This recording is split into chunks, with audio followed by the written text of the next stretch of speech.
பாருங்க. நான் ஒரு காட்சி பார்த்தேன். ஒரு சிறுத்தை ஒரு மானை விரட்டுகிறது. ஓடிக்கிட்டே இருக்கு அந்த மான். அது என்னென்னமோ முடி பாக்குது. சிறுத்தையால முடியாம ஒரு இடத்துல அப்படி நடந்து போயிடுது. எனக்கு ஆச்சரியமா இருந்துச்சு. நான் போய் இன்டர்நெட்ல எல்லாம் செக் பண்ணி பார்த்தேன். சிறுத்தையுடைய வேகம் என்ன, மானுடைய வேகம் என்ன கம்பேர் பண்ணவே முடியல. இருப்பதே வேகமாக ஓடக்கூடியது சிறுத்தைங்கிறாங்க.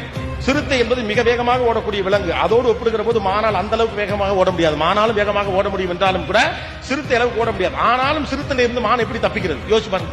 ஒரு கட்டத்துக்கு மேல ஓடிட்டு டக்குன்னு அப்படியே லெப்ட் எடுத்து ரைட் வாங்கி அது பாட்டுக்கு இண்டிகேட்டர் போட்டு போயிடுது சிறுத்தை.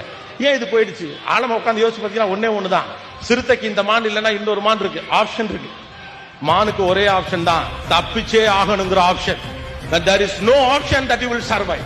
இலக்கை நோக்கி ஓடுறப்பலாம் நம்ம டயர்ட் ஆகிறதுக்கான ரீசன் என்னன்னா நம்ம மைண்ட்ல இன்னொரு ஆப்ஷன் வரும். இதை தொங்குறதுக்கு அதை பிடிச்சி தொங்கலாயா, இதை பண்றதுக்கு அதை பிடிச்சி பண்ணலாம். நோ, இதுதான் இலக்கு என்று நீங்கள் தீர்மானித்து விட்டால் அதை நோக்கி போங்க. அதில் நீங்கள் தோல்வி அடைகிற போது இலக்கை கைவிடாதீர்கள், செயல்முறையை மாற்றுங்கள், அவ்வளவுதான்.